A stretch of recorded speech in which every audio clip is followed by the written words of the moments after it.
ఈ దేవుడు చేసిన మేలుని బట్టి కృతజ్ఞత కూడిక. జనరల్గా ఇలా గ్యాదరింగ్ అయినప్పుడు మనకి శుక్రవారం, ఆదివారం అయితే ఉదయం ఉంటుంది కదా. మేమైతే బుధవారం రావడానికి అవకాశం లేదు కాబట్టి శుక్రవారం లాగా ఉంది నాకైతే ఇవాళ. దేవుడి కృపను బట్టి మనకి ఒకసారి ఎక్స్ట్రాగా గ్యాదరింగ్ అవ్వడానికి కృపను చూపించాడు. దేవునికి మహిమ కలుగును గాక. దేవుడు తన కృపను బట్టి ఏది ఇచ్చినా సరే ఆయన నామ మహిమ కొరకే మనం ఉపయోగించాలి. అంతే కదండి. ఆశపడే ప్రాణాన్ని దేవుడు తప్పక తృప్తిపరుస్తాడు అన్నది. ఆయన చిత్తానుసారం ఏది అడిగినా కానీ ఇస్తాడు. ఈ లోకంలో కొంతకాలం ఉండిపోయేదాన్ని కాదు కదా అడుగుతుంది, అవునా?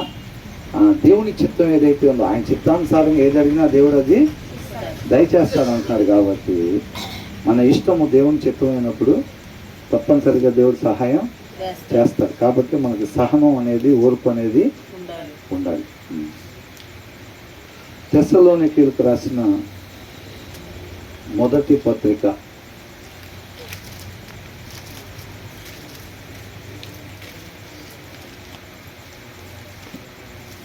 ఓల్డ్ టెస్ట్మెంట్ నుంచి అట్లాగా ఒకసారి న్యూ టెస్ట్మెంట్లోకి అట్లా వచ్చి వెళ్తున్నాం అన్నమాట.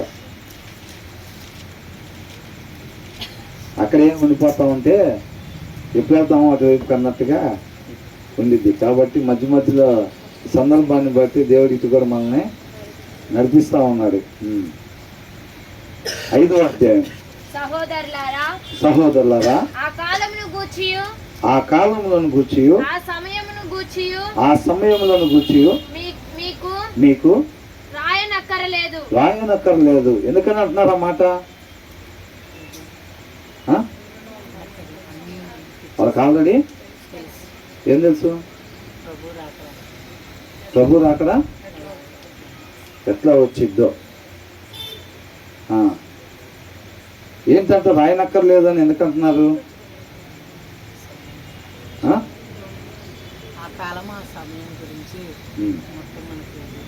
వాళ్ళు ఎనీ టైం సిద్ధపాటు కలిగి ఉంటున్నారు అన్నమాట. అవునా? ఎనీ టైము సిద్ధపాటు కలిగి ఉంటున్నాడు. ఇప్పుడు ఎగ్జామ్స్ దగ్గరికి వచ్చినప్పుడు భయపడేది ఎవరు?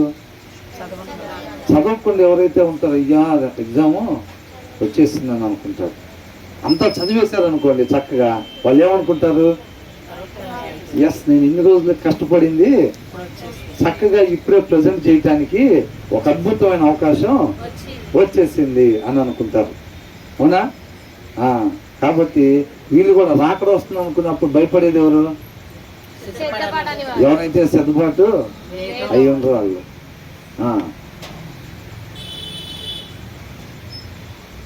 కాబట్టి సహోదరులారా ఏమంటున్నాడు? ఆ కాలములను గూర్చి మీకు రాయనక్కరలేదు. రాత్రివేళ దొంగ ఎలాగూ వచ్చునో అలాగే ప్రభు దినము వచ్చునని మీకు బాగుగా తెలియను. రాత్రివేళ దొంగ ఎలాగూ వచ్చునో అలాగే ప్రభు దినము వచ్చునని మీకు బాగుగా తెలియను. ఆ సంగతి తెలిసింది ఎవరికి? తండ్రికి ఒక్కరికి మాత్రమే తెలుసు. కుమారుడికి తెలుసా? కుమారుడికి కూడా తెలియదు అన్నమాట. కాబట్టి మనం ముందుగానే సిద్ధపాటు అయింది. అసలు వచ్చిద్దా రాదా? వచ్చిద్దని ఎంతమంది నమ్ముతున్నారు? ఓకే, సిద్ధంగా ఎంతమంది ఉన్నారు? అక్కడే క్వశ్చన్ మార్కా? వచ్చిద్దని తెలుసు ఖచ్చితంగా. ఎంతపాటు సిద్ధపాటు అయి ఉన్నారంటే క్వశ్చన్ మార్క్. దొంగ ముందే వచ్చిద్దంట. తర్వాత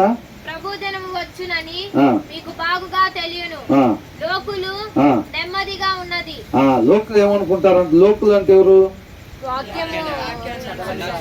వాక్యానుసారంగా ఉండని వాళ్ళు, ఉండాల్సిన రీతిగా ఉండని వాళ్ళు. ఒక మనిషి ఏ రీతిగా ఉండాలో ఆ రీతిగా వారు ఉండని వాళ్ళు అన్నమాట. అవునా? వాళ్ళు ఏమనుకుంటారంట? నెమ్మదిగా ఉంది, భయమేమీ లేదు అని చెప్పుకొని చుండగా వాళ్ళకి తెలిసిద్దా? ఇప్పుడు ఒక 5 నిమిషాల్లో నాకు పెయిన్ స్టార్ట్ అవుతాయి అని చెప్తారు వాళ్ళు. చెప్పలేరు ఎవరు. అవునా? కాబట్టి ఎలా ఉంటారంట? వారికి అకస్మాత్తుగా నాశనము తటస్థించును అకస్మాత్తుగా వాళ్ళకి నాశనము తటస్థించును గనుక వారెంత మాత్రమును తప్పించుకొనలేరు. వారెంత మాత్రం కూడా తప్పించుకోలేరంట. లోపల ఏమనుకుంటారంట, నెమ్మదిగా ఉంది, భయమేమీ లేదు అని అనుకుంటా ఉంటారు. అజాగ్రత్తగా, కేర్లెస్ గా ఉంటారు అన్నమాట వాళ్ళు. అర్థమవుతుందండి. దాని కింద ఇంకొకరి గురించి ఇచ్చారు, ఏమంటున్నారు, సహోదరులారా ఆ దినము దొంగ వలె మీ మీదకి వచ్చుటకు మీరు చీకటిలో ఉన్నవారు కారు. ఏంటంట, వీళ్ళు రెండో టైపు. వీళ్ళు ఎక్కడున్నారంట, వీళ్ళు వెలుగులో ఉన్నారు. వీళ్ళు అవునా, చీకటిలో ఉన్నవారు కారు అని అంటారు. ఇందాక చెప్పబడింది దేని గురించి, లోకులు అని అంటే చీకట్లో ఉన్నవాళ్ళు అని. ఇది ఎవరి గురించి అంటే, సహోదరులారా ఆ దినము దొంగ వలె మీ మీదకి వచ్చుటకు చీకటిలో ఉన్నవారు కారు. అది వచ్చినప్పుడు వీళ్ళు ఏమనుకుంటారంటే, వచ్చిందని తెలుసు, ఏ క్షణానైనా రావచ్చని తెలుసు. మేము కూడా సిద్ధపాటు కలిగే ఉన్నాము, నిరీక్షణ కలిగే. బుద్ధి గల కన్యకులు, బుద్ధి లేని కన్యకులు, వీళ్ళిద్దరిలో పెళ్లి కుమారుని చూసినప్పుడు కొంతమంది అవాక్ అయి ఉంటారు. ఎవరు, బుద్ధి లేని కన్యకులు ఏమంటారు, అవాక్ అయి ఉంటారు. వీళ్ళు బుద్ధి గల కన్యకులు సిద్ధపాటు ఎదురు చూస్తా ఉన్నది, వచ్చింది అంటే అనుకోకుండా, అదే ఏంటి ఇటు వచ్చాడు పెళ్లి కుమారుడు అని అనుకున్నారా? ఎస్, ఎదురు చూస్తా ఉన్న పెళ్లి కుమారుడు వచ్చాడు అని చెప్పి వాళ్ళందరూ ఆనందంతో ఉన్నారు. ఎవరైతే సిద్ధపాటు కలిగి వాక్యాన్ని అనుసరించి, అంటే ఒక మనిషి ఏ రీతిగా ఉండాలో ఆ రీతిగా మాత్రమే ఉంటా జీవిస్తా ఉన్నారు చూసారండి, నిరీక్షణ కలిగి. ఎప్పుడైతే ఆ రాకడ ఎదురైనప్పుడు వీళ్ళు సంతోషంగా ఎదుర్కొనేవారుగా ఉంటారన్నమాట. వీళ్ళకి అవాక్ అయ్యే వాళ్ళు ఎవరు, ఏం ప్రాబ్లం లేదు, మా తాతగారి నుంచి చెబుతున్నారు. ఏంటంట, వస్తాడు వస్తాడు వస్తాడు అని చెప్పి మా తాత దగ్గర నుంచి చెబుతున్నారు, మా నాన్న దగ్గర నుంచి పాడుతున్నారు. వీళ్ళు ఏమీ వచ్చేదేమీ లేదు, అన్నీ ఉన్నాయని వాళ్ళు చెప్పుకుంటున్నారు, అలాగా అనుకుంటా ఉంటున్నారు. అవునా, కాబట్టి అది వాళ్ళు అలాగే. వాక్యం అంటే అబద్ధాలు ఆడకూడదు, సీరియళ్ళు చూడకూడదు, ఎదుటి వారిని ద్వేషించకూడదు, లోకంలో ఉన్న ఆశించకూడదు, అలాగే ఉంటుంది. వాక్యం అంటే అలా కాకుండా దొంగతనాలు చేయమని, దోపిడీలు చేయమని ఉండిద్దే ఏంది, అది దేవుని వాక్యం అని అంటే అలాగే ఉండిద్ది. అవునా, వాళ్ళు అలాగే చెప్తూ ఉంటారు, మనం మాత్రం ఇలాగే ఉంటూ ఉండాలి అని చాలా మంది అనుకుంటూ ఉంటారు. అవునా, కాబట్టి వీళ్ళు సిద్ధపాటు కలిగి ఎవరైతే ఉన్నారో వాళ్ళు చక్కగా ఎదురు చూస్తూ ఉన్న దాన్ని సంతోషంగా ఎదుర్కొని ఆయనతో పాటు వెళ్ళారు. రేపు దినాన జరిగేది కూడా అదే. ఎవరైతే చూద్దాంలే, ఇంకా ఉన్నాయిగా మన శుక్రవారాలు ఆదివారాలు ఉన్నాయిగా, అందుకనే బాప్తిసం బ్రదర్ రక్షణ తీసుకున్నారా, రక్షణ పొందుకున్నారా అంటే ఏమంటారు, కొంచెం టైం ఉంది కదా అంటే బహుశా వాళ్ళకి బస్సు ఎన్ని గంటలకో తెలిసి ఉండాలి. అవునా అన్న, ఏంటి ప్రయాణం వెళ్ళాలన్నారు, ఏంటి ఇంకా ఇంటి దగ్గరే ఉన్నారంటే వాళ్ళు ఏమంటారు, ఇంకా టైం ఉందన్నా, 9ంటికి ట్రైన్ అని అంటారు. ఏంటి 9ంటికన్నా ట్రైన్, వాళ్ళకి ట్రైన్ ఎన్ని గంటలకో తెలుసు కాబట్టి ఇంకా సమయం ఉందో లేదో తెలిసిద్ది. వీళ్ళని అడిగితే ఏమంటారు, బాప్టిజం తీసుకున్నారా అంటే ఇంకా టైం ఉంది బ్రదర్. టైం ఉందని అంటే వీళ్ళకి ఎన్ని గంటలకు వస్తాడు, ఏ టైంలో వస్తాడు, ఏ మేఘం మీద వస్తాడు, ఏ డ్రెస్ వేసుకొని వస్తాడో మొత్తం వీళ్ళకి తెలుసు. అవునా, వాళ్ళని వాళ్ళు అలాగా మోసం చేసుకుంటా ఉన్నారనమాట. ఇంకా టైం ఉందని అంటున్నారు. వాక్యం ఏం చెప్తుంది, ఇదే తగిన సమయం, నేడు రక్షణ దినం అని అంటుంది. అర్థమవుతుందండి. తర్వాత క్షణం అనేది మనకు ఉందో లేదో ఎవరు కూడా చెప్పలేరు అనమాట. కాబట్టి బుద్ధి గల కన్యకల్లాగా మనం ఏం చేయాలి, ముందే సిద్ధపాటు అయి ఉండాలి. ఒకవేళ ఈ నిమిషం వస్తే, తర్వాత గంట వస్తే, కొంతమంది ఏం చేస్తారంటే ఒక 2 గంటలు మాత్రం వెయిటింగ్, అంటే బుద్ధి లేని కన్యకల్లాగా వాళ్ళు వచ్చేటప్పుడు వెలిగించుకునే వచ్చారు వాళ్ళు. అవునా, దీపాలు నూనె పోసుకుని వెలిగించుకుని వచ్చారు. కొంతమంది ఏం చేస్తారంటే 1 సంవత్సరం ఉంటారు కరెక్ట్గా వాక్యాన్ని అనుసరించి, 2 సంవత్సరాలు ఉంటారు, తర్వాత సహనం కోల్పోయి లోకంలో కలిసిపోతారు. వాళ్ళు లోకంలో కలిసిపోతారు.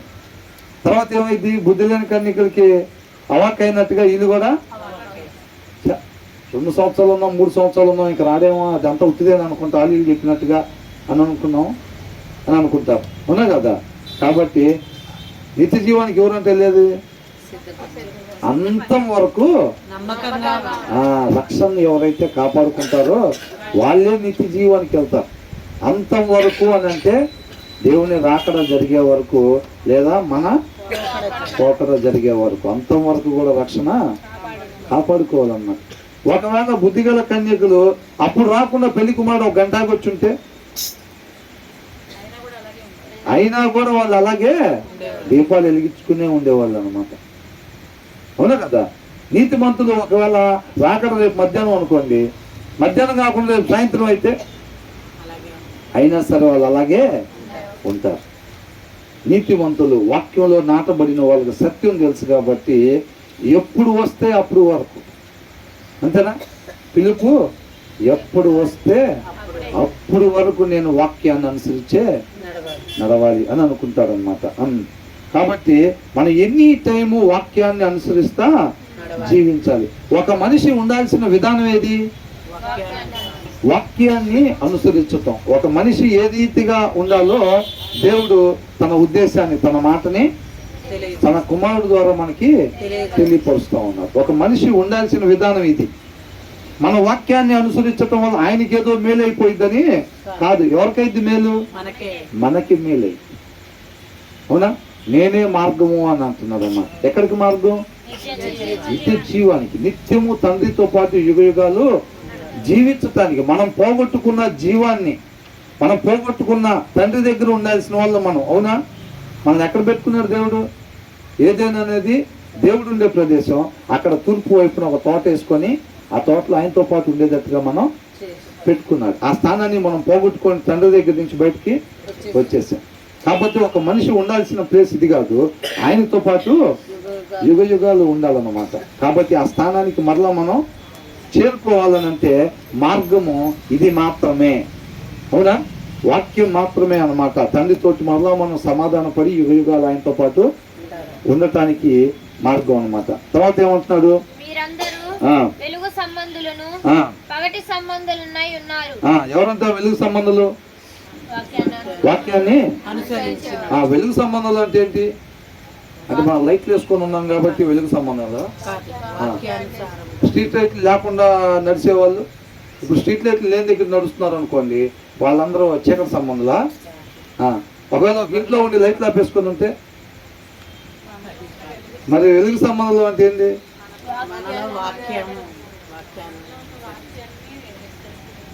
మనలో ఉన్న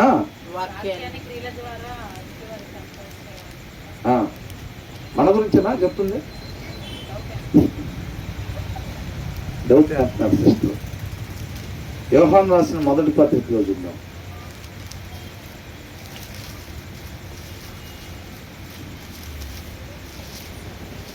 యోహాను రాసిన మొదటి పత్రిక 5వ వచనం. మేము ఆయన వలన విని మీకు ప్రకటించు వర్తమానమేమనగా దేవుడు వెలుగై ఉన్నాడు. వెలుగంటే ఏంటంట? దేవుడు వెలుగై ఉన్నాడు. అవునా? తర్వాత ఆయన యందు చీకటి ఎంత మాత్రమును లేదు. ఆయన యందు చీకటి ఎంత మాత్రమునో లేదు. దేవుడు వెలుగై ఉన్నాడు అని అంటున్నాడు. అవునా? మరి ఇక్కడ చెప్పబడిన మాట ఏంటి? మనం అందరం కూడా ఎవరి సంబంధం అంట? వెలుగు సంబంధం. వెలుగు సంబంధం అంటే ఆయన సంబంధులు మనం. ఆయన వెలుగై ఉన్నాడు, మనమంతా వెలుగు సంబంధులు. అంటే మనమంతా ఆయన సంబంధులు అన్నమాట. చీకట్లో ఉన్న వాళ్ళు చీకటి సంబంధులు. చీకటికి కూడా ఒక ఆయన ఉన్నాడు.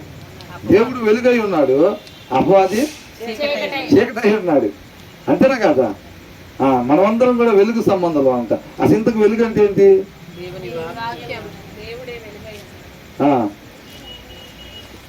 7వ వచనంలో ఏముంది? 6వ వచనం. ఆయనతో కూడా సహవాసము కలవారమని చెప్పుకొని చీకటిలో నడిచిన ఎడల మనం ఎట్లా ఉన్నామంట? మనం ఏం చెప్తాం? మీరు ఎవరండి అంటే మేము క్రిస్టియన్స్ అండి, సత్యదేవుని మేము వెంబడిస్తూ ఉంటాం. ఇంటి ముందు ఎట్లా మాట్లాడతాం? ఆమె మనతో ఎంత మాట్లాడిద్దో మనం కూడా అంతే మాట్లాడతాం. ఇంటి పక్కన ఆమెతో ఎట్లా వ్యవహరిస్తాం, ఆమె మనతో ఎట్లా వ్యవహరించిద్దో రెండు అరిసెలు ఒక కజ్జికాయలాగా మనం కూడా రెండు అరిసెలు ఒక కజ్జికాయలాగానే వ్యవహరిస్తాం. ఒక్కడ కూడా ఎక్స్ట్రా పోవటానికి వీల్లేదు.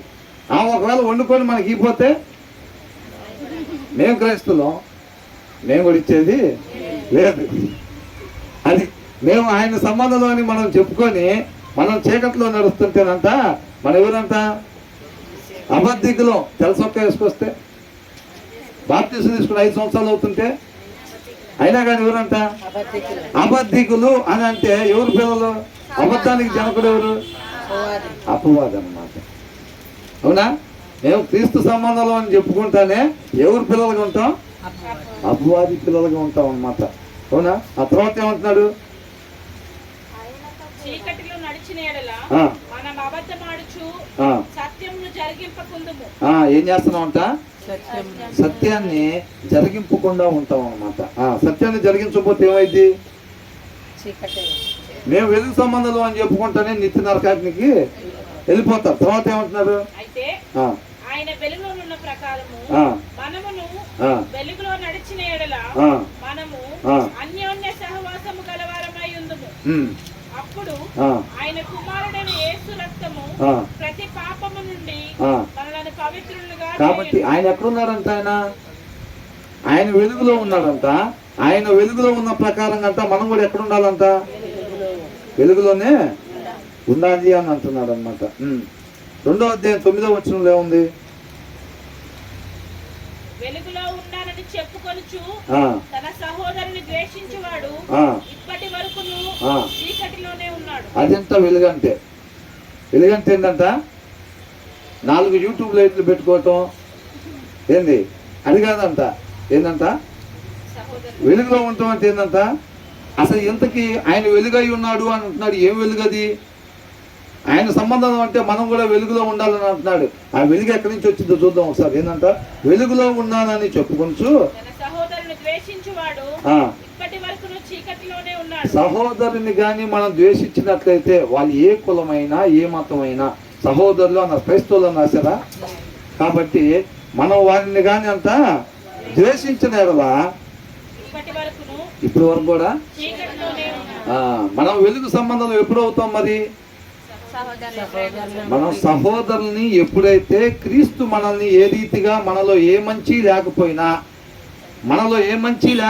ఆయన మనల్ని ఏ రీతిగా ప్రేమిస్తున్నాడో మనం కూడా మన ఇతరుల్లో ఏ మంచి ఉన్నా లేకపోయినా వాళ్ళు మనల్ని ఇష్టపడకపోయినా మనం కూడా క్రీస్తు వలె వారిని ప్రేమించగలిగినప్పుడు అప్పుడు మనం ఎక్కడున్నట్టంట?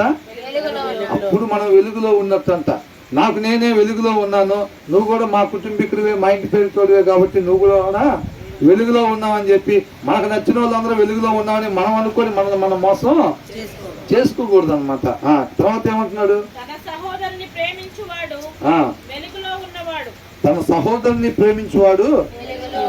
వెలుగులో ఉన్నవాడు అతని యందు అభ్యంతర కారణమేదియూ లేదు. తన సహోదరుని ద్వేషించువాడు దేనికంటే అభ్యంతర కారణం లేదు. తన సహోదరుని ఎవరైతే ప్రేమిస్తున్నారో అతని యందు అభ్యంతర కారణమేమీ లేదు. రేపు తండ్రితో పాటు యుగ యుగాలు ఉండటానికంట అభ్యంతరమేమీ లేదు అని అంటున్నాడు. ఎవరిని? తన సహోదరుణ్ణి ఎవరైతే ప్రేమిస్తా ఉన్నారో వాళ్ళు రేపు తండ్రితో పాటు యుగ యుగాలు ఉండటానికి అభ్యంతరం ఏమీ లేదు. సహోదరుని ద్వేషిస్తుంటే ఒక 10 అధ్యాయాలు చదువుతాం అనుకో మనం రోజుకి. ప్రార్థనకు ఒక అరగంట ముందే వస్తే, సహోదరుని ఒకవేళ ద్వేషించి ప్రార్థనకు అరగంట ముందే వస్తున్నాం అనుకోండి, 10 పాటల్లో 6 పాటలు మనమే పాడితే రోజుకి 25 నిమిషాలు ప్రార్థన చేస్తుంటే, సహోదరుని ద్వేషిస్తే నిత్య జీవమే లేదంట. నిత్య జీవమే లేదంట. అవునండి. మనం వెలుగులో ఉన్న వారము అని అంటే మన సహోదరులను ప్రేమిస్తేనే మనం వెలుగులో ఉన్నట్టు. అది వెలుగంటే. అయినా ఆయన ప్రేమ స్వరూపి కాబట్టి ఆయనే వెలుగై ఉన్నాడు.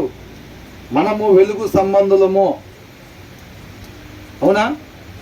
కాబట్టి ఆయన ప్రేమ స్వరూపి.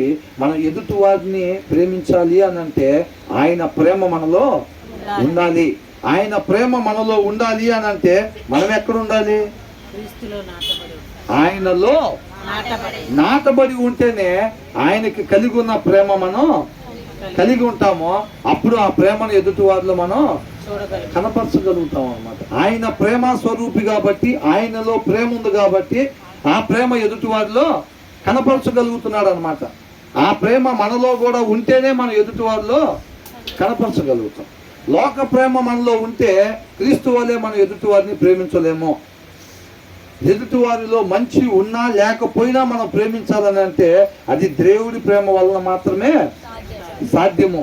అర్థమవుతుందండి? మరి నిత్య జీవానికి, దానికి, వెలుగుకి, ప్రేమకి ఏంటండి సంబంధం అని అంటే యోహాను సువార్త 1వ అధ్యాయంలో ఉంది, చూడండి ఒకసారి.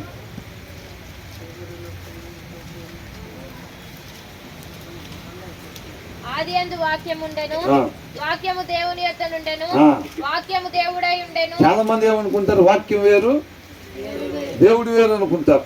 అవునా? నేను దేవుడిని నమ్ముతున్నాను అంటారు, వాక్యాన్ని మాత్రం పట్టించుకోరు, తృణీకరిస్తూ ఉంటారు. అర్థమవుతుందండి? నేను దేవుడిని నమ్ముతాను, యేసుని నమ్ముతున్నాను, గట్టిగా నమ్ముతున్నాను, గట్టిగా కళ్ళు మూసుకుంటాను అని అంటారు.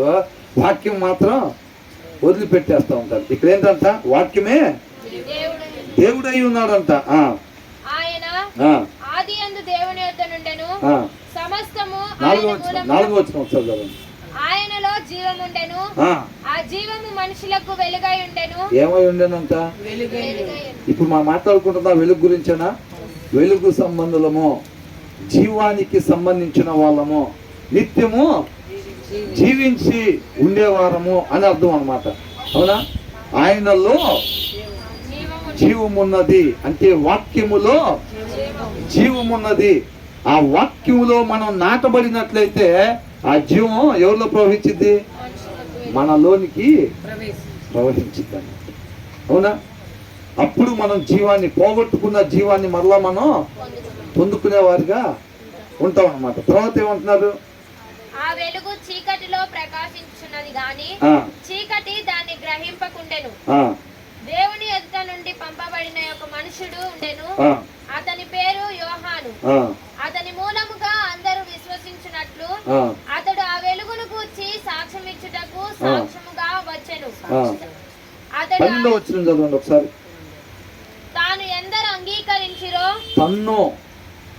తన్ను అంటే యేసుక్రీస్తు వారిని ఎందరూ అంగీకరించిరో వారికందరికి అనగా తన నామమునందు విశ్వాసం ఉంచిన వారికి. విశ్వాసం ఉంచిన వారికంట. విశ్వాసంలో రకాలు ఉన్నాయా? ఒకటే విశ్వాసమా? ఒకటే విశ్వాసం. మేల్కొన్నాడు. దెయ్యాలు విశ్వాసం. యాకోబు రాసిన పత్రిక 2వ అధ్యాయంలో చూసాం కదా మనం. అవునా? ఒకటే విశ్వాసం. రెండు ఉన్నాయి విశ్వాసాలు అంటున్నాడు. ఆ మేలుకొల్పు ఉండాలి. ఎనీ టైం మనకి షార్ప్గా ఉండాలి మనం. అర్థమవుతుందా? మనకి దెయ్యాల విశ్వాసమా? అబ్రహాం విశ్వాసం ఉండాలి. అబ్రహాం ఏం చేశాడంట? అబ్రహాం విశ్వాసం అంటే ఏంటి? మనం ఏదైతే విశ్వసిస్తున్నామో ఆ విశ్వాసానికి సంబంధించిన క్రియలు మనలో ఉండాలి. ఆ విశ్వాసం మనల్ని కాపాడిద్ది. ఆ విశ్వాసం లోకాన్ని జయించిద్ది అన్నమాట. మనం నిత్యము జీవించేటట్టుగా చేసిద్ది. ఇక్కడ ఏమంటున్నారు? తన్ను ఎందరు అంగీకరించిరో వారందరికీ, అనగా తన నామమునందు విశ్వాసం ఉంచిన వారికి. అవునా? వాక్యం ఏందంట? విశ్వాసం ఉంచిన వారికి. వాక్యం ఏంది? విశ్వాసంలో ఉంచటం అంటే ఏంది అసలు? వాక్యాన్ని అనుసరించినప్పుడు ఆ క్రియలు మనం చూపించినట్టుగా అనమాట. ఆ క్రియలను బట్టి మనం విశ్వసించామని దేవుడు పరిగణలో తీసుకుంటాడు. అంతేనా? దేవుడు ఒక్కడే అని దెయ్యాలు కూడా నమ్మి వణుకుతున్నాయి, అవి కూడా విశ్వసిస్తున్నాయి. కాకపోతే వాటి దగ్గర క్రియలు ఉండవు. మనం యాకోబు రాసిన పత్రిక 2వ అధ్యాయం 14వ వచనం, 17వ వచనంలో, 20వ వచనం, 26వ వచనంలో మనం ఏం చూసాం? క్రియలు లేని విశ్వాసం మృతము. నిష్ఫలమైంది. ప్రాణం లేని శరీరం ఎలాంటిదో క్రియలు లేని విశ్వాసం కూడా అలాంటిదే. అది మనల్ని రక్షించదు అని రాస్తుంది. అవునా? కాబట్టి మనం విశ్వసిస్తున్నాము, ఆయన్ని విశ్వసిస్తున్నామని ఎందరైతే అనుకుంటారో వాళ్ళలో ఖచ్చితంగా క్రియలు ఉండాల్సిందే. అవునా కదా? క్రియలు లేకపోతే ఆ విశ్వాసం ఎలాంటి విశ్వాసం? దెయ్యాల విశ్వాసం అన్నమాట. అర్థమవుతుందండి? చాలా మంది నేను నమ్ముతున్నాం, యేసయ్యని నమ్ముతున్నారా? నమ్ముతున్నాం మేము అని అంటారు, క్రియలు మాత్రం ఉండవు.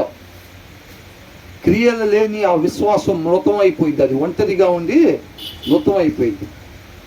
కాబట్టి క్రియలు ఏం చేయాలంట? ఆ విశ్వాసంతో కార్యసిద్ధి కలుగు చేయాలన్నమాట. అబ్రహాము నమ్మాడు, నమ్మి తన కుమారుని తీసుకుని వెళ్ళి ఆయన చెప్పిన పని చేయడానికి క్రియను కనపరిచాడు. కాబట్టి ఆయన క్రియ ఏమైంది? ఆయన విశ్వాసం నీతిగా ఎంచబడింది అన్నమాట. అది క్లియర్గా మనకు కూడా చెప్తా ఉన్నారు. అందుకని అంటున్నాడు, అనగా తన నామందు విశ్వాసం ఉంచిన వారికి దేవుని పిల్లలగుటకు ఆయన అధికారము అనుగ్రహించెను. దేవుని పిల్లలు అవటానికంటే ఆయన అధికారం ఇచ్చాడంట. ఎవరికి? ఆ క్రియలతో కలిగిన విశ్వాసం ఎవరైతే కలిగి ఉంటారో వాళ్ళకి దేవుడు పిల్లలు అవటానికి అధికారాన్ని ఇచ్చాడనమాట. మనం ఉట్టిగా నమ్ముకొని క్రియలు లేవు అనుకోండి, ఆయన పిల్లలు అవటానికి అవకాశం ఉంటుందా? ఆయన పిల్లలు అవ్వకపోతే రేపు ఆయనతో పాటు ఉంటానికి ఉండిద్దా? రేపు నిత్య జీవంలో ఆయన పిల్లలు మాత్రమే ఉంటారన్నమాట. అంతేనా కదా? కాబట్టి 4వ వచనంలో చూసినట్టుగా ఆయనలో జీవం ఉండెను. మనం వెతుకుతున్నా అదేనా?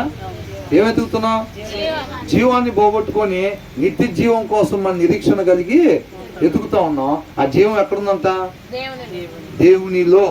వాక్యమయ్యున్న దేవునిలో, వాక్యములో ఉందన్నమాట జీవం. మనం ఎక్కడ నాటపడాలి? జీవం కావాలంటే వాక్యములో మనం నాటపడాలి. ఆయన గుణ లక్షణాలు, ప్రేమ, దయ, కరుణ, వాత్సల్యం ఇవన్నీ కూడా మనలోనే ప్రవహిస్తూ ఉంటాయి అన్నమాట. ఆయన మంచోళ్ళ మీద మాత్రమే ప్రేమ చూపించాడా? చెడ్డవారి మీద సైతం ఆయన ప్రేమ చూపించాడు.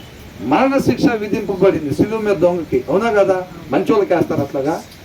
తప్పుడు పనులు చేసే వాళ్ళందరికీ సరి చేసుకోవటానికి ఇష్టపడి నిజమైన పశ్చాత్తాపం. ఇక మీదట నేను బాప్తిస్మప్పుడు మన తీర్మానం అదేగా, నాకు నచ్చినట్టు కాకుండా, అవ్వమ్మలాగా కాకుండా. ఎవరిలాగంట?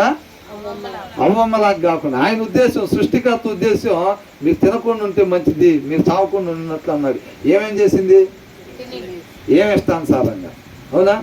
ఇక మీదట నా కొరకు కాకుండా మనందరి కొరకు చనిపోయి తిరిగి లేచిన ఆయన కొరకు మాత్రమే మనం జీవించేవారు. అంటే ఎందుకోసం నేను సృష్టింపబడ్డానో దాని కొరకే నేను జీవించాలని ఆశపడి ఆయన్ని ఆశ్రయించటమే బాప్తిస్మ తీర్మానం అన్నమాట. అక్కడి నుంచి ఆయన ఏం చేస్తాడు? వాక్యం అనే ట్యాబ్ పెట్టి నీట్గా కడుగుతాడు ఇంక మనల్ని. అవునా కదా? ఇంకా అక్కడి నుంచి చక్కగా కడిగి మనలో ఉన్న మురికి మొత్తం పోయేటట్టుగా చేసి ఆయన స్వరూపము, ఆయన పోలిక వచ్చేటట్టుగా చేసి తండ్రి ముందు నిలబెడతాడు అనమాట. కాబట్టి మనం దానికోసం ఉండాలి. ఆయన నమ్మి విశ్వసించడం అంటే ఊరికి నమ్మి విశ్వసించడం కాదు.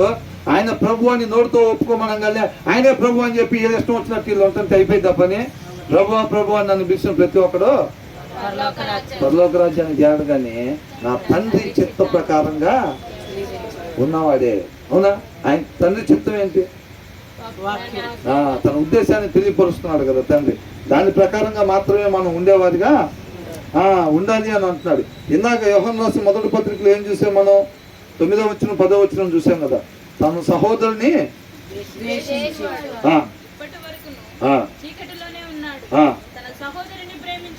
ప్రేమించేవాడు వాడు మంచోడైతే కనుక వాడిని ప్రేమించేవాడు అని రాస్తుందా? వాళ్ళ చుట్టాలు అయితే ప్రేమించేవాడు అని రాస్తుందా? కొంతమంది ఏమైందంటే చుట్టాలు ఒక సర్కిల్ గీసుకుంటారు. వాళ్ళకు ఒక సర్కిల్ ఉంటుంది తెలుసండి.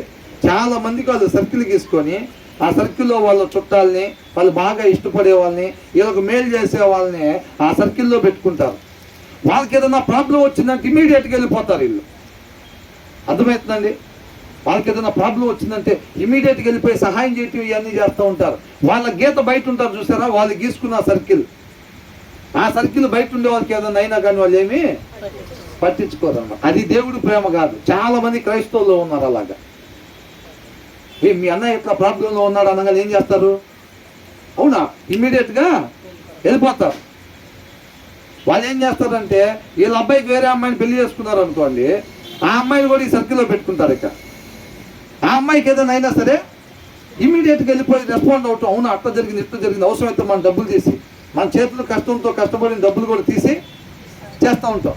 ఆ సర్కిల్ బయట ఎవరికైనా అయిందనుకో అది మన దేశస్తులు కాదు.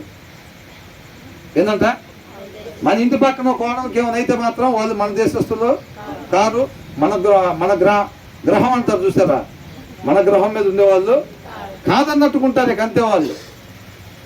వీళ్ళు అనుకునే సర్కిల్ లోపల ఏమైనా అయిందంటే మాత్రం అవసరమైతే ఆర్టీసీ బస్సులు 2 మారైనా సరే వెళ్ళి సహాయం చేయటం, హాస్పిటల్లో పరామర్శ చేయటం. ఇంటి పక్కన ఏమైనా అయితే మాత్రం వాళ్ళు సర్కిల్లో లేరనుకోండి, ఒకవేళ వీళ్ళు గీసుకున్న సర్కిల్లో ఇంటి పక్కన వాళ్ళు లేకపోతే ఏమైపోయినా మూలుగులు వస్తున్నా కానీ అమ్మ దాహం అంటున్నా అయ్యా దాహం అంటున్నా అమ్మగా సీరియల్ పెట్టుకొని గడిపెట్టుకొని చూస్తామే. గబుక్కని పాస్టర్ గారు వస్తారేమో హౌస్ విజిటింగ్కి అని చెప్పి ఏంటంట గడిపెట్టుకొని అమ్మగా సీరియల్ చూస్తామే. పాస్టర్ గారు గొంతులాగా ఉందనగా అమ్మటే మోకాలు చేయటం స్తోత్రం. లేరా ఈ రోజుల్లో ఎంతో మంది ఉన్నారు తెలుసా, ఎంతో మంది ఉన్నారు.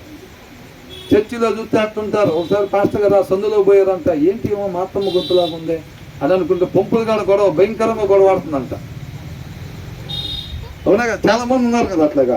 ఆ తర్వాత ఏమంటున్నాడు, తన సహోదరుని అంతా ప్రేమించేవాడు, మంచోడైనా చెడ్డోడైనా మన కులస్తులు కాకపోయినా ఎవరైనా, మన రక్త సంబంధికులైనా కాకపోయినా ఎవరైనా సరే మన సహోదరుని ప్రేమించేవాడంట వెలుగులో ఉన్నాడంట. ఎవరైతే ఆ వెలుగులో ఉంటారో వాళ్ళే రేపు ఆయనతో పాటు ఉంటారు. ఎందుకంటే ఆయన వెలుగై ఉన్నాడు, ఆయన సంబంధులే ఆయనతో పాటు వెలుగులో ఉంటారన్నమాట.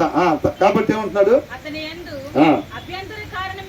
రేపు ఆయనతో పాటు యుగ యుగాలు ఉండటానికి అభ్యంతర కారణం ఏమి లేదు. ఎవరైతే వాళ్ళ సహోదరుని, వాళ్ళ ఇంటి పక్కన వాళ్ళని, ఇంటి వెనకాల వాళ్ళని, ఆఫీస్లో పక్కన ఉండే వాళ్ళని, పొలంలో మన పక్కన పనిచే ఏ దేశం నుంచి అందరాని పానీపూరీలు అమ్మేవాడిని, జిలేబీలు గ్యాంగ్రీలు చేసే వాళ్ళు ఇక్కడోళ్ళు కాకపోయినా, ఒకవేళ మన అబ్బాయి జిలేబీలు కొట్టి జాంగ్రీలు కొట్టి పెడితే మనం ఎట్లాగా వ్యవహరిస్తామో వాళ్ళతో కూడా మనం అలాగే వ్యవహరించాలి. ఎదుటి వారిని బట్టి వ్యవహరించేది దేవుడి ప్రేమ కాదు. ఆయన ప్రాణం ఎవరెవరి కోసం పెట్టాడంట? ప్రతి ఒక్కరి కోసం. ఈ భూమి మీద ఉన్న వాళ్ళలో మంచి ఎంతమందిలో ఉంది? ఆయన ప్రమేయం లేకపోతే ఒక్కలలో కూడా లేదు. ఒక్కలలో కూడా మంచి లేకపోయినా ఆయన ప్రాణం అందరి కోసం పెట్టాడనమాట. కాబట్టి ఎదుటి వాళ్ళు మంచోళ్ళు అయితే మనం మంచిగా మాట్లాడుతాం, వాళ్ళు మనకి మేలు చేస్తే వాళ్ళు మేలు కోరుకోవటం. అక్క నా గురించి మనం ప్రార్థన చేసింది చర్చిలో, ఇంటికాడ మోకాలు ఏం అది గురించి వచ్చి ఆమె గురించి ప్రార్థన చేస్తారు. వేరే అక్క చేయలేదు కాబట్టి ఆమె గురించి మనం చేసేది ఉండదు. అది దేవుడు ప్రేమ కాదు. అది దేవుడి ప్రేమ కాదు. మనం చర్చికి ముందే రావచ్చు, 4 పాటలు పాడవచ్చు, 20 నిమిషాలు అందరికన్నా ఎక్కువ ప్రార్థన చేయొచ్చు, బాప్తిజం తీసుకొని 10 సంవత్సరాలు కావచ్చు. ఏ ఆత్మ కూడా నశించిపోవటం ఆయనకి ఇష్టం లేదు. ఆయనలో నాటబడితే మన ఇష్టం కూడా అదే ఇది, వేరే ఇష్టాలు అనుకుండవు. మనోళ్ళు మాత్రం మా రక్త సంబంధికులు ఫస్ట్ బ్యాచ్ లో లేపాలి. ఆయన ఏంటంట, 2వ బస్ అనేది ఉంటే కనుక మా కోడల తాలూకా వాళ్ళు, వాళ్ళ అమ్మ నాన్న వాళ్ళు 2వ బస్సు ఉంటే, లేదు ఫస్ట్ బస్సు వరకు అయితే వాళ్ళు వదిలిపెట్టి మా వాటికి అయితే చూడు. అదేనా దేవుడి ప్రేమ? అసలు ఉండదు. ప్రతి ఒక్కరు ఏ ఒక్క ఆత్మ కూడా నశించుకోండి. అర్థమవుతుందండి. ఉండాల్సిన రీతిగా ఇజ్రాయెల్ జనాంగాన్ని ఉండమన్నప్పుడు అక్కడి నుంచి చెరలో నుంచి తీసుకొచ్చిన తర్వాత వీళ్ళతో సంబంధం పెట్టుకోబాకని మీరు ప్రత్యేకంగా ఉండండి అంటే వాళ్ళు ఏం చేశారు? సంబంధం పెట్టుకుని వాళ్ళ కుమార్తె తీసుకొని పెళ్లి చేసుకున్నారు. అప్పుడు ఎజ్రాకి ఆ విషయం వచ్చి కొంతమంది పెద్దలు చెప్పిన తర్వాత ఎజ్రా అనుకున్నాడు, ఏమనుకున్నాడు? అమ్మయ్య బ్యాచ్లో నేను లేను, వాళ్ళ పని అయిపోయింది కదా తీ అనుకున్నాడా? ఏమనుకున్నాడు మరి? ఆయన వస్త్రాలు చింపుకొని గుండెకి ఎక్కించుకొని ఆయన ఎప్పుడైతే అట్లా చేసేది సంతోషంతోనా? బాధ. వీళ్ళకేమవుతారు వాళ్ళు? వీళ్ళకేమీ కాదు వాళ్ళు. అర్థమవుతుందండి? ఇలా రక్త సంబంధికులని ఎక్కడ లేదు లేదు, ఇలా చుట్టాలని ఎక్కడ లేదు లేదు. అయ్యో దేవుడికి ఇష్టం లేని పని వాళ్ళు అట్లా చేశారంటే నశించిపోతారు, ఆయన ఉగ్రతకి గురవుతారే అని చెప్పి ఈయన వస్త్రాలు చింపుకొని, అర్థమవుతుందండి, ఆ తల వెంట్రుకలు కత్తిరించుకొని బాధతో తల మీద బూడిద పోసుకొని దేవుడి పాదాలు చెందుతున్నాడు అండి. పొద్దు నుంచి సాయంత్రం దాకా ఏమి తినకుండా దేవుడికి మొరపెట్టుకుంటే ఏమంటున్నాడు తెలుసా అండి? నీ ముందు నా తలెత్తుకోలేకుండా ఉన్నాను అంటున్నాడు. ఏం చేశాడు ఆ తప్పు? ఈయన కాదు చేసి. అర్థమవుతుందండి? ప్రతి ఒక్కరు తండ్రితో పాటు యుగయుగాలు ఉండాలి. నీకు 15,000, నీకు 15,000 కాదు వ్యవహారం. అది ఎక్కడ? అవునా? గవర్నమెంట్ మారితే ఏంటంట, నీకు 15,000, మీ అన్నయ్యకి 15,000, మీ అమ్మకు 15,000, మా గవర్నమెంట్ వస్తే నీకు 20,000 ఏదంట, ఆయనకు 20,000 అంటారు. అవునా? ఏ గవర్నమెంట్ వచ్చి ఇది 15,000 ఇస్తే వాళ్ళు 20,000, ఇంకొకళ్ళు వస్తే 25,000 అంటారు. అట్లా కాదంటే ఇక్కడ నువ్వు దేవునితో పాటు ఉండాలి, నువ్వు దేవునితో పాటు ఉండాలి, నువ్వు దేవునితో పాటు. మా ఇంటి ముందు వాళ్ళు దేవునితో పాటు యుగయుగాలు ఉండాలి, మా ఇంటి వెనకాల వాళ్ళు దేవునితో పాటు యుగయుగాలు, మా ఇంటి పక్కన వాళ్ళు. మనం రోడ్డు మీద పట్టుకొని తిట్టింది కదా ఒక ఆమె కూడా దేవునితో పాటు యుగయుగాలు. మొన్న మా అబ్బాయిని కొట్టాడు కదా ఇంటి ముందు వాళ్ళ అబ్బాయి, ఆ అబ్బాయి కూడా ఎత్తగా ఊరికే పెదార్థం చెప్పటమా? మనోళ్ళ కాడికి వచ్చేసరికి హృదయం ఓపెన్ చేసి హృదయపూర్వకంగా, ప్రభువా నా భర్త, నా తండ్రి, మా అమ్మ అని. బయట వాళ్ళ దగ్గరికి వచ్చేసరికి ఉట్టికిన పెదాల మీద అంచా ప్రార్థన. మరి ఎలాగుండాలి? హృదయపూర్వకంగా మన గురించి మనం, నిన్ను వలే నీ పొరుగు వారిని ప్రేమించు. మన గురించి దేవుడి దగ్గర ఎట్లా విజ్ఞాపన చేస్తాం హృదయపూర్వకంగా, సేమ్ అదే భారం కలిగి మనం తిట్టిన వారి గురించి, మనం కొట్టిన వారి గురించి, మన శత్రువుల గురించి మనం, నీకు మేలు చేసినోడి గురించి నీవు ప్రార్థన చేయటం, నువ్వు మేలు చేయటం, దాంట్లో ఉండే గొప్పతనం ఏముంది? అన్యులు కూడా ఆ రీతిగా చేస్తారు కదా అని రాయబడి ఉంది. నా తండ్రికి నువ్వు కుమారులు అవునట్టుగా నీ శత్రువుల గురించి నువ్వు ప్రార్థన చేయాలి. అది క్రీస్తు. నీలో క్రీస్తుని కనపరచడం అంటే అది. ఉట్టికినే నోటి మాటలు కాదండి. ఎలా ఉండాలంట? క్రియలు కనపరచాలి. అర్థమవుతుందండి? మన అబ్బాయి కింద పడిపోతే ఎట్లా ఉంటారో, మనకు తెలియని వ్యక్తి పిల్లలు పడిపోయినా సరే రియాక్షను అలాగే ఉండాలి. అలాగే లేదనుకోండి, ఎంత తేడా ఉందో అంత ఇంకా మనం సరి చేసుకోవాల్సింది ఉంది, అంత ఇంకా నాటబడాల్సింది ఉంది. క్రీస్తులో వాక్యంలో ఇంకా అంత నాటబడాల్సింది ఉంది. అంత వాక్యం అనే షవర్ కింద ఇంకా ఉండాల్సింది ఉంది. అర్థమవుతుందండి? ఇంకా ఆ పాత లక్షణాలు, ఆ మురికి సంబంధించిన ఇంకా మన ఒంటి మీద ఉన్నాయి. అవి పోవాలంటే ఏం చేయాలి? ఇప్పుడు పిల్లలు స్నానం చేసి వస్తారు, ఇక్కడ సబ్బు ఉందనుకోండి, ఏం చేస్తారు? ఆ సబ్బు సరిగ్గా బాగోలేదు, వెళ్ళి షవర్ దగ్గరికి వెళ్ళి మళ్ళీ అంటారు. మనం కూడా ఎదుటోళ్ళు దూరంగా వెళ్ళి కుళ్ళు పడుతుంది అనుకోండి, వాళ్ళు మంచి వస్త్రాలు వేసుకుని ఈర్ష పడుతుంది అనుకోండి, ద్వేషం పడుతుంది అనుకోండి, ఏమున్నట్టు? పాత లక్షణాలు, పాత మురికి ఇంకా పోలేదు. ఎక్కడ పోయి నుంచోవాలి? వాక్యం దగ్గర నుంచుంటే మొత్తం కడగబడిద్ది అనమాట ఆ మురికి అంతా. అవునా? దానికోసం నిత్యము షవర్ ఆన్ చేసే ఉండాలి. అర్థమైందండి? వాక్యం రోజు చదవటం అంటే ఏంటి? మన హృదయాలు ఎలాగుండాలి? మన హృదయం బాల్యం నుంచి మోసకరమైంది. ఆ షవర్ కానీ ఆగిపోయింది అనుకోండి, ఈ హృదయం మోసకరమైన హృదయంలో నుంచి వచ్చింది దాన్ని ఆ శరీరం అనుసరించింది అంతే. అర్థమవుతుందండి? ఈ వాక్యం అనే షవర్ ఒక రోజు కానీ ఆగిపోయింది అనుకోండి, కేవలం 2 రోజులే ఆ షవర్ పనిచేస్తుంది అనుకోండి, శుక్రవారం ఆదివారమే లేదా అప్పుడప్పుడు బుధవారం కూడా పనిచేస్తుంది అనుకోండి, మిగతా 3 రోజులు ఆ హృదయంలో నుంచి మోసకరమైంది వచ్చింది. ఆ హృదయంలో నుంచి ఏది వస్తే ఆ శరీరం దాన్ని అనుసరించింది అంతే. అర్థమవుతుందండి? అది ఎవరైనా, మోషే అయినా, దావీదైనా, అవునా కదా? అది మనమైనా, నడిపించే పాస్టర్ గారైనా, వచ్చే విశ్వాస అయినా, ఎవరైనప్పటికీ కూడా హృదయంలో సమృద్ధిగా వాక్యం లేకపోతే దావీదంతటి వాడే పడిపోయాడు. ఇక మందే ఉందండి ఇంకా. అవునా? ఆ భయము వణుకు మనలో ఉండాలన్నమాట ఎనీ టైము. కాబట్టి తర్వాత ఏమంటున్నాడు? తన సహోదరుని ద్వేషించువాడు చీకటిలో ఉండి చీకటిలో నడుచుచున్నాడు, ఏది చేసినప్పటికీ కూడా మన సహోదరుని ద్వేషిస్తుంటే అర్థమవుతుందండి. 100 అరిసెలు తీసుకెళ్ళి తల్లికి ఇవ్వటం గొప్ప కాదండి. 100 అరిసెలు తీసుకెళ్ళి తల్లికి ఇవ్వటం, ఇంటి పక్కన వాళ్ళు వదిలిపెట్టి ఎక్కడో 3 కాలనీల అవతల ఉన్న తల్లికి ఇవ్వటం గొప్ప కాదు. అర్థమవుతుందండి. మన క్రైస్తవులమే వాక్యం చదువుతూ ఉంటాం, పాటలు పాడుతూ ఉంటాం, ప్రార్థన చేస్తూ ఉంటాం. కానీ అంట ఏంటంట, తన సహోదరుని ద్వేషించువాడు చీకటిలో ఉండి చీకటిలోనే నడుస్తూ ఉన్నాడు. ఆ చీకటి ఏం చేసింది అనుకుంటున్నారు? ఇంతకు బ్రదర్ ఏమైంది అసలు చీకటి మనలో ఉంటే ఏమైంది అని దాని కింద రాశారు. ఏమంటున్నారు?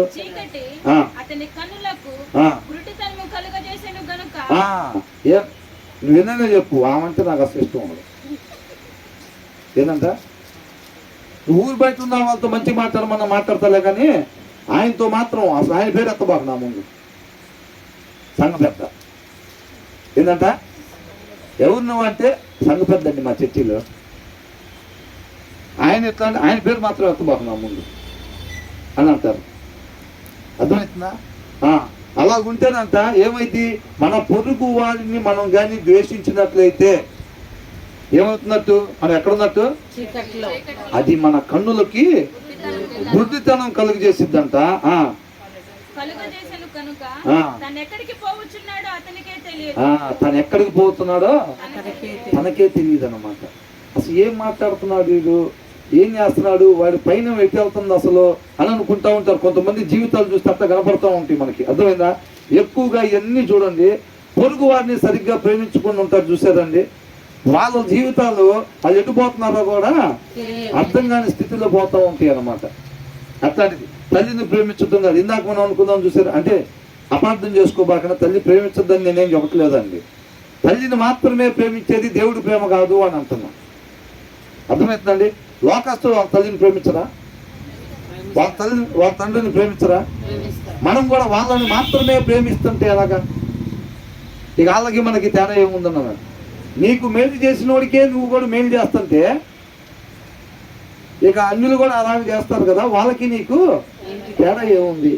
నా తండ్రికి నువ్వు కుమారుడిగా ఉండేదాని కోసం, నీ శత్రువుల కోసం నువ్వు ప్రార్థన చేయాలి. శత్రువును ప్రేమించాలి.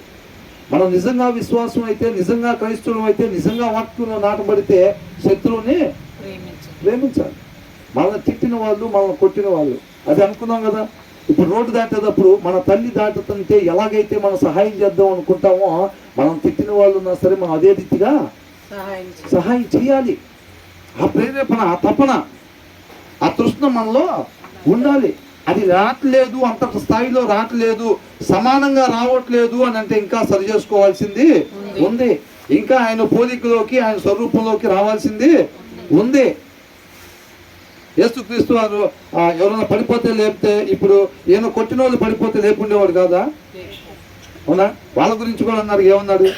వీళ్ళు ఏం చేస్తున్నారు, వీరిని క్షమించుకో అంటే క్షమించి నీతో పాటు ఉండేటట్టుగా నడిపించాను అంటున్నాడు. అంతేనా కదా? కాబట్టి మన జీవము ఆయనలో ఏముందంట, జీవం ఉన్నది. ఏంటంట? యోహాను సువార్త 4వ అధ్యాయం ఏం చూసాం? ఆయనలో జీవం ఉండేను, ఆయన వెలుగై ఉన్నాడు. వెలుగంటే తోటి వారిని ప్రేమించటము. అంటే మన జీవం ఎక్కడుంది? మన తోటి వారిని ప్రేమించటంలో మన జీవము ఉన్నది. అర్థమవుతుందండి. తోటి వారిని ప్రేమించటం అని అంటే ఆయన ప్రేమ మనలోకి లేకపోతే అది సాధ్యపడే పని కాదు. మన వలె మన పొరుగు వారిని ప్రేమించగలుగుతున్నాము అంటే అది కేవలం దేవుడి ప్రేమ వలన మాత్రమే సాధ్యము. వాళ్ళు ఎవరు అన్నది చూడకుండా వాళ్ళని ప్రేమించగలుగుతున్నాము అని అంటే అది దేవుడి ప్రేమ వలన మాత్రమే సాధ్యం. కొంతమంది అయ్యి పంచి పెడతారు, ముందే కనుక్కుంటారు. ఏమని? మన వాళ్ళు ఎవరో ఉన్నారు చూడండి. అవునా? రాజకీయ పార్టీలు ఎట్లా ఉంటాయి? వాళ్ళ కార్యక్రమం పెడతారు, రేషన్ కార్డులు రాస్తున్నాం అంటారు, ముందే లిస్టు తయారు చేస్తారు ఆ పార్టీ వాళ్ళు. ప్రతి పార్టీలు అంతేగా. ఏం చేస్తాయి? ఈ ఏరియాలో రేషన్ కార్డులు రాస్తున్నాం అంటే మన పార్టీ వాళ్ళు ఎవరెవరు ఉన్నారు చూడండి, మొత్తం లిస్టు తయారు చేయండి, రేషన్ కార్డులు ఎవరెవరికి ఇవ్వాలి. వాళ్ళ పార్టీలు వరకు తయారు చేసుకొని చక్కగా రేషన్ కార్డులు వాళ్ళకి ఇస్తారు. ఇంకోసారి అవకాశం వేరే పార్టీకి వచ్చింది అనుకోండి, వాళ్ళు ఏం చేస్తారు? వాళ్ళు ఇంకో లిస్టు తయారు చేసుకుంటారు వీళ్ళ మెంబర్స్ది. అవునా? అవునా కదా? అలా ఉండకూడదు అనమాట. కాబట్టి ఆయనలో జీవం ఉండెను అని అంటున్నాడు. ఆ జీవము మనుషులందరికీ, చదవండి ఒకసారి 4వ వచనం యోహాను సువార్త. ఆయనలో జీవం ఉండెను, ఆ ఆ జీవము మనుషులకు వెలుగై ఉండెను. ఆ జీవము మనుషులందరికీ ఏమైందంట? వెలుగై ఉంది అని అంటున్నాడు అనమాట. అర్థమవుతుందండి? కాబట్టి మనం మన తోటి వారిని ప్రేమించకుండా మనం ఏది కూడా సాధించలేము. మన వల్లే మన పొరుగు వారిని, దేవుడు మనకి ఇచ్చిన ఆజ్ఞ అదే కదా, మన వల్లే మన పొరుగు వారిని ప్రేమించాలి అని అంటున్నాడు. అలా ప్రేమించినట్లయితే అప్పుడే మనం ఆయనతో పాటు యుగాల్లో ఉండేవారుగా ఉంటాం అన్నమాట. కాబట్టి అలా ప్రేమించాలి అని అంటే ఆయనలో ఉన్న ఆ జీవం మనలో కూడా ఉండాలి. కాబట్టి ఆయనలో నాటబడాలి. వాక్యాన్ని బాగా మనం చదవాలి. వాక్యం అనే సవరు మన హృదయంలో ఎనీ టైం ఆ వాక్యం పడతా ఉంటే అప్పుడు ఆ హృదయంలో నుంచి మంచి అనేది వస్తూ ఉండిద్ది అనమాట. దేవుడికి మహిమ కలుగును గాక.